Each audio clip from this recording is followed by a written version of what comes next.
Hello friends, welcome back to my channel, or welcome if you are new. My name is Leah, this is Homeschool at Heart, and today we're going to be talking about my summer book stack or summer reading list. Okay, I am a big reader. As you would know if you spent a lot of time on this channel, I talk about books a lot. I have a reading journal that I keep. I am that book nerd, so I like to make these videos from time to time about what I'm planning to read. At the end of the calendar year, I usually do a best books of the year kind of video. Last year, I did a summer reads book stack video and I got way too ambitious and I did not read all of those books. This year I am going a little bit smaller and also doing something new, which is if you are on Instagram, there's an account called Storied Motherhood, and they are doing like a mom's book club, and it's a really cool space. They even have an app that you can download with lots of chat functions for moms who want to read the same books, who have like been inspired by the things that we're reading together. So I encourage you to check that out. I will link the Instagram account down below, and then all of the information for the app is also on their Instagram account. So the books that I'll be reading this summer with them are Awakening Wonder by Sally Clarkson. I'm really excited to get into this one. Right now I'm reading Modern Miss Mason with them, and it is so good, you guys. It's a little more textbooky, I feel like, than the average homeschool book, but I'm enjoying it anyway. So I guess I should say this close to the beginning of the video. So I have a reading goal this year that I'm going to read either a homeschool book, a book about homeschooling, or a Christian living type book every month, just to kind of even it out from mystery novels and whatnot. So this is going to be the June read. And then in July, they are going to be reading Anne of Green Gables, I believe. But I recently read that, so I'm not going to read it this summer. Instead, I'm going to be continuing on with the other homeschool and Christian life type books. So I'm going to be trying out this one. I read about it on Instagram. This one's called Flourish: How the Love of Christ Frees Us from Self-Focus. Don't we all need this, guys? The back of the book says, we all long to live out our faith with daily joy, but so often that joy eludes us. Why is that? More often than we realize, it's because we've absorbed messages that curve us in on ourselves. These messages have even crept into the church disguised as truth. It's time it's time we learn to discern teaching that's toxic from what is true and pure. Flourish equips us with tools to identify the lies that come at us about where to find real life. As we dig deeper into what God says in His Word, we will learn to discern the worldly influences that threaten to warp our understanding of what it really means to be Christian, and emerge with a faith that flourishes, full of the abundant life Jesus promises. Doesn't that sound great? I'm so excited about this. All right, and then for August, I'm going to be reading Honey for a Child's Heart, which is about how to find good, wholesome books for your kids. And then it also provides a lot of book lists inside this book. I'm really excited to get into this. I did also read the Read Aloud Family this year already, and she suggests this one too. So as far as novels go, the kids and I are reading this one right now. This is The Ogress and the Orphans by Kelly Barnhill, and it's so good, you guys. We are about a third of the way through. This one is about, well, let me see if I can find the description, because it's kind of a complicated story. Stone in the Glen, once a lovely town, has fallen on hard times. Fires, floods, and other calamities have caused the people to lose their library, their school, their park, and even their neighborliness. The people have put their faith in the mayor, a dazzling fellow who promises he alone can help. After all, he is a famous dragon slayer.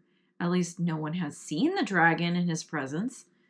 Only the clever children of the orphan house and the kindly ogress at the edge of town can see how dire the town's problems are.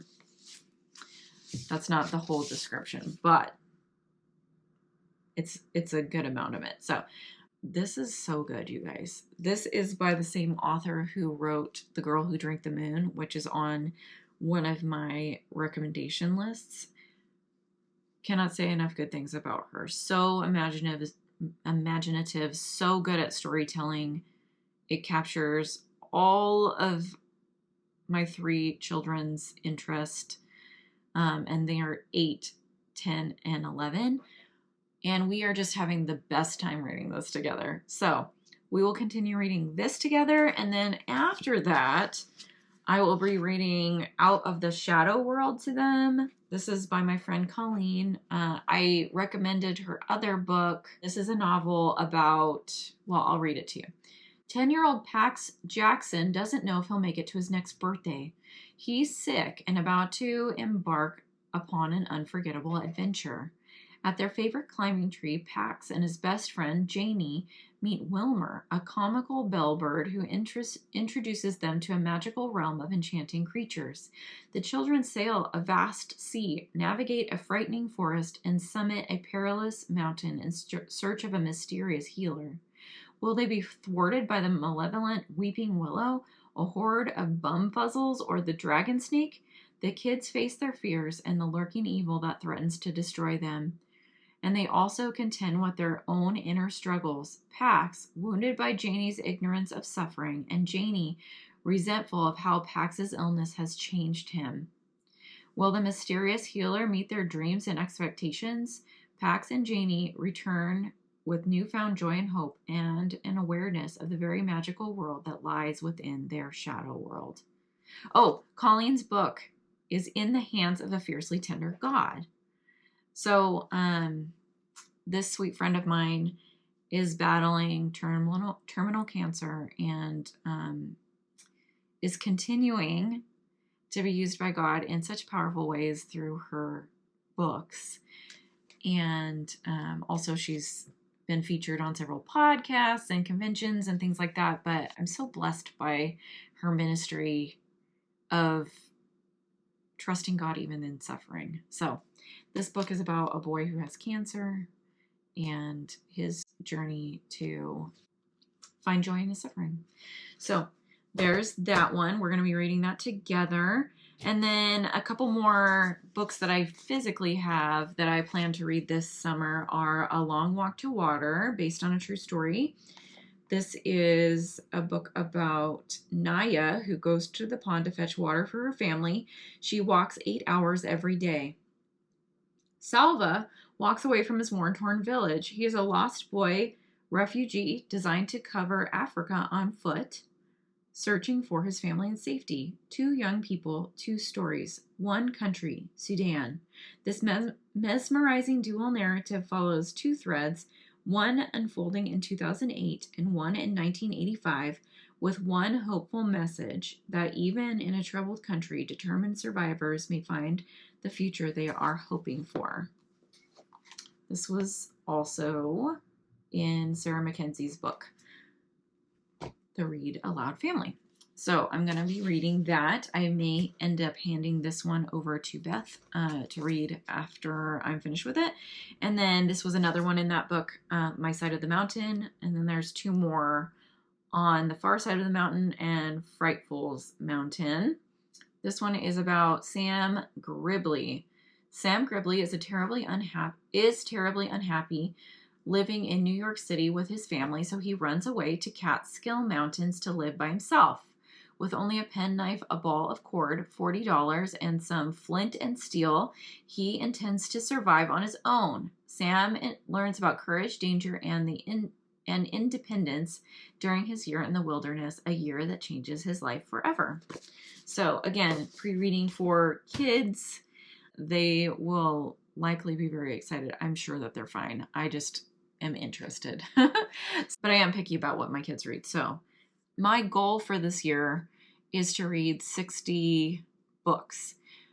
I am more than halfway to that goal. I think I'm about maybe 36 books so far this year. Summer may be challenging just because my kids have fewer scheduled things to do during the summer.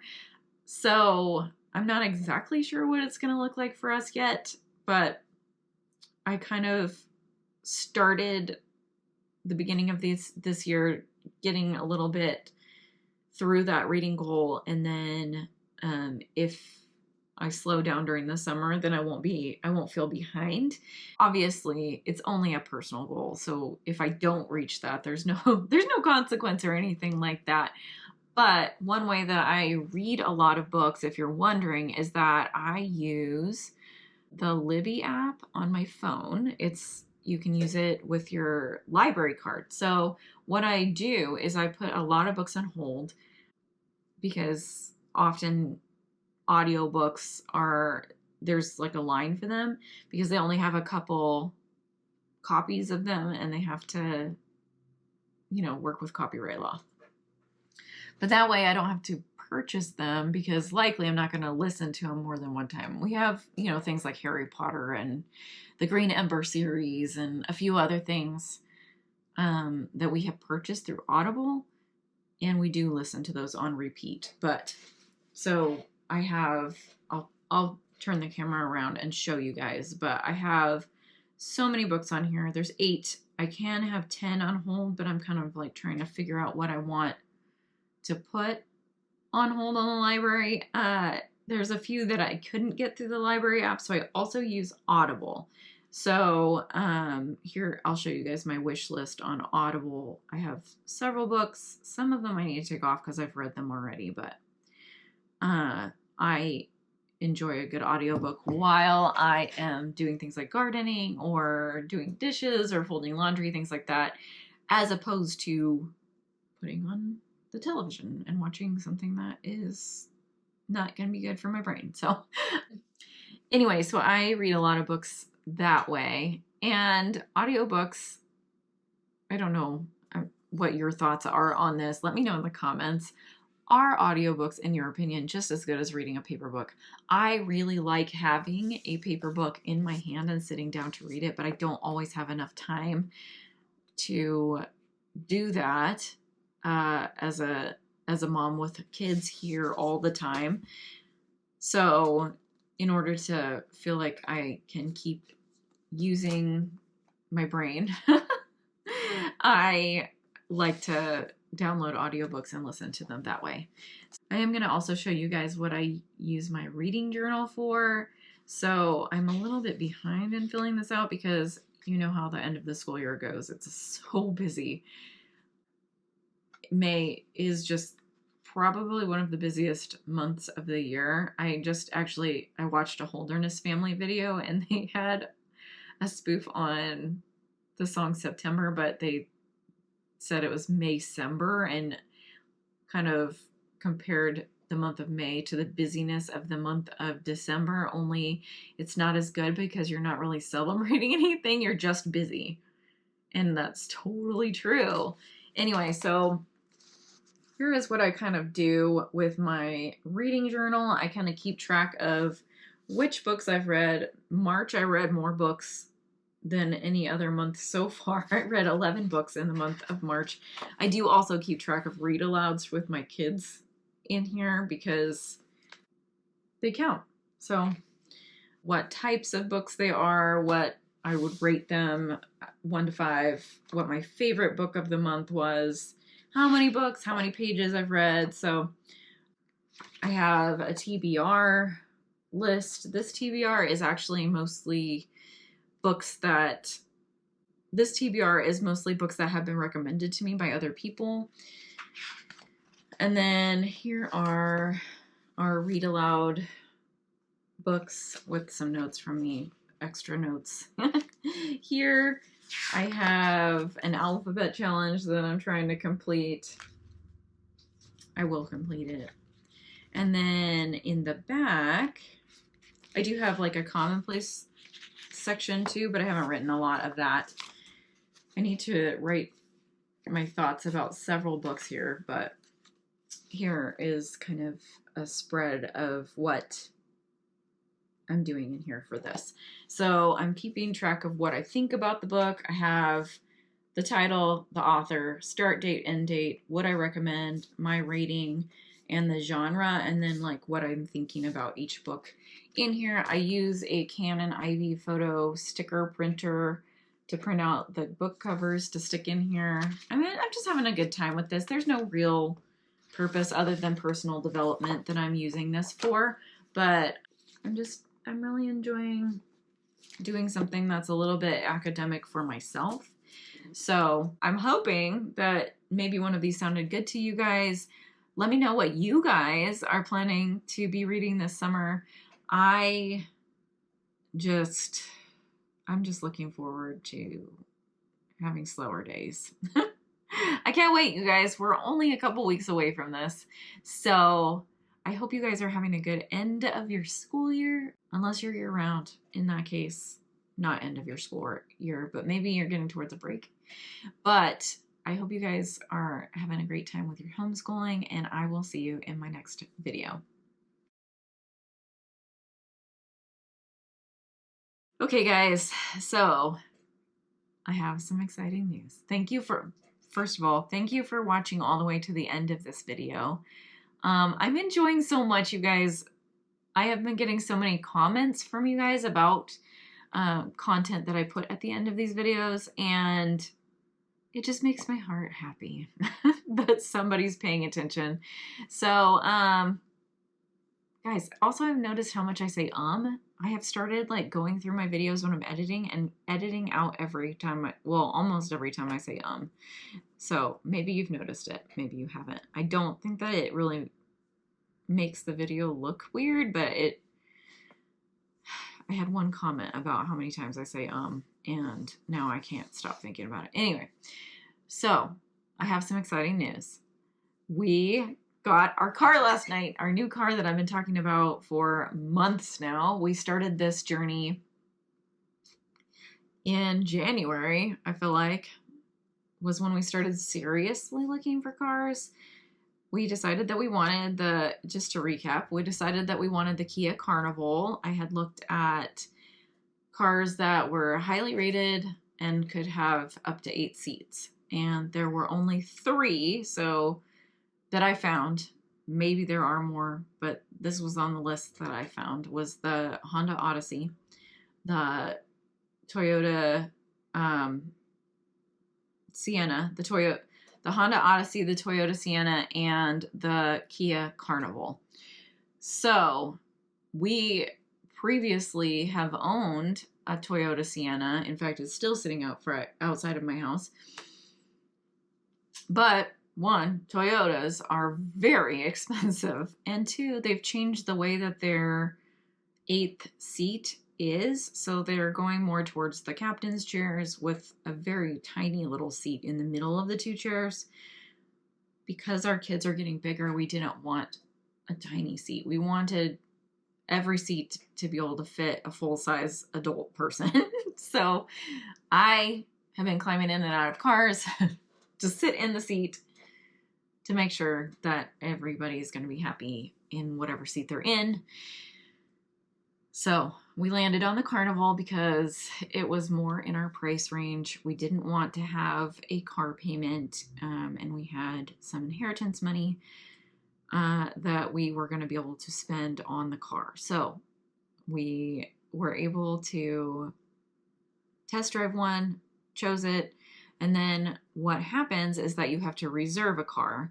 So, but you can't just like reserve one. You have the dealership that you're going to buy it through has to know that they're getting it and know what date they're getting it and all of these things. It's very complicated right now because the Carnival is not a car that they just have on lots, and it's because of microchip shortages. So we had to wait a very long time, which worked out fine because we didn't in January, have all the money figured out. We knew it was coming, but we didn't have it available to us at that time. Now it's available to us. Well, not anymore because we gave it to them yesterday. But then we still thought that the car was coming in a few weeks. Not a few weeks. We thought the car was going to come in another week. And then they were like, oh, it's going to come Saturday. So last night was Wednesday. They called and said, we have the car. Come and get it, or we'll deliver it to you. I wanted to come in and get it. So we made it work with our busy schedule on Wednesdays. And then it's, you know, it was kind of dreamy to wake up to it sitting in front of my house this morning. So I'm going to show you guys a little short video about us. We got to ring the bell in the dealership and all of these things. I never thought I'd be a person who had a new car, but we were able to get a brand new car. It was totally God's provision for us. Like I said, we didn't want to have a car payment, and we were able to feel really good about this car purchase, even though it was so much money. I might cry. You guys, God is so good. Please don't ever forget that. Sometimes things are hard, and sometimes they feel impossible. And sometimes you pray and you pray and you pray and you think that no one is listening, but you know what? He is. He's just saying to wait. So we have been waiting kind of for years with a car that has had a lot of issues. And finally,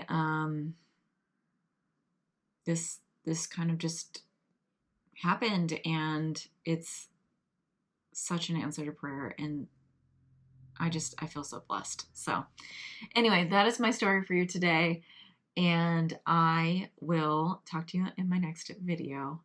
Thanks for watching, you guys. All right, Corporals, we got another one. We got